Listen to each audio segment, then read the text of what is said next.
There's a secret about the star. The star presentation isn't really just about the Star of Bethlehem. It's really about a much larger thing that begins at Christ's birth. That's the star. But it's also accompanied by the beginning of a celestial poem. The woman clothed in the sun, with the new moon birthed at her feet, and capped by Christ's passing on a day when there's a lunar eclipse, when the moon is again at the foot of the Virgin. This time, a full moon, a full life, blotted out in blood.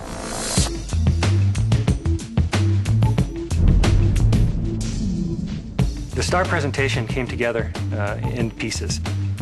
I had something interesting to show my Sunday school class, but it wasn't what we're doing today, because more research brings more knowledge, and the story gets wider and wider. When I got a letter in the mail, it was actually an article by a PhD astronomer that took the position that the Star of Bethlehem was a real historical event. Well, it resonated immediately. I'm a lawyer, I'm not an astronomer, but I was braced by the idea that Christ's star was real. So I downloaded software from the web that allows me, with my laptop computer, to animate the skies over the Mideast 2,000 years ago. And I'd go out on the deck after dark and tapped away for months and found the things in the article and found a whole lot more too.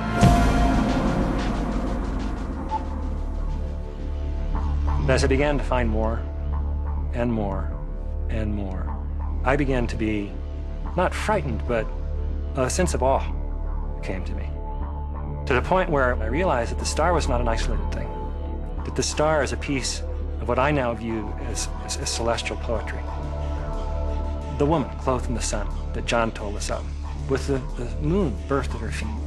So descriptive, so beautiful, in the sky at the same time as all these other events that are happening. And then to find that there's a counterpart event, that the moon is back at the foot of the Virgin on the day of Christ's death. But now it's a full moon, blotted out in blood. That's the one that blew me away. When I found that, when I turned on the constellations that evening out on the deck, I wept. I had to weep. I said, my God, what did you do? Because he'd written this thing in the sky for me and for all of us.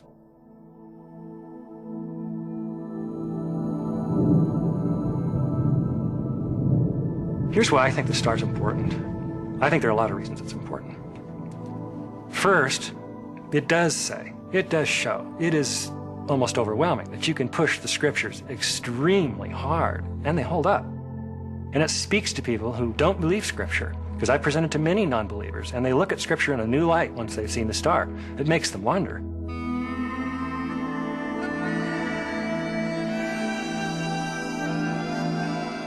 I think people need to see the star, though, for another reason. For many of us, modern men, we don't feel genuine awe unless we're really terrified of something. But this is something that produces a godly awe, a reverence, a new understanding of sovereignty, a conviction that God is truly running the universe. From the beginning of time, he has run the universe. The reason why I know it matters is because I've seen the results. I've seen students in the halls after the presentation arguing about Jesus Christ and his claims. Students who would never have had those discussions unless they'd seen the star. I've been to Albania. I've presented to people there who don't speak my language and found out only afterwards that people are accepting Christ all through the audience because they were so moved by the thing that God had done to announce Messiah. It was an eye-opener for me.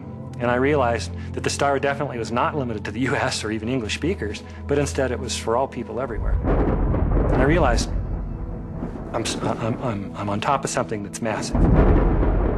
We got to go to the world. This is happening so fast. It's happening in just the last week.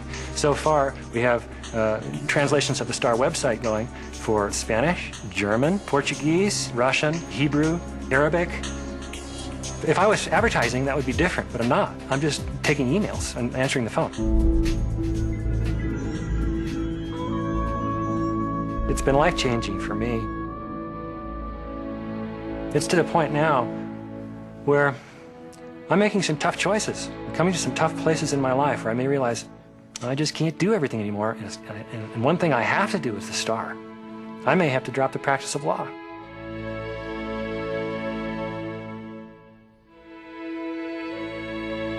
It's a thing I think about and pray about all the time.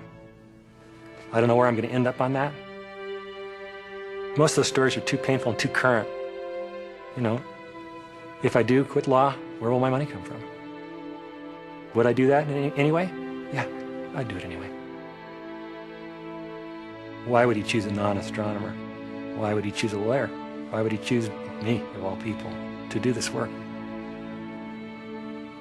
But I've been told by so many people that I'm doing the right thing, and the response has been so stunning and so unexpected that I know I'm supposed to continue with it.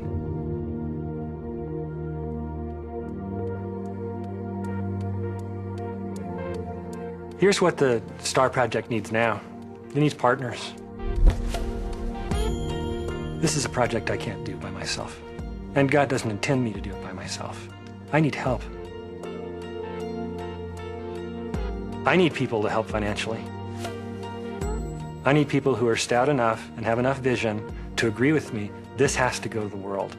This is not something that we need to learn about and put on the shelf. This is something we need to send to the world.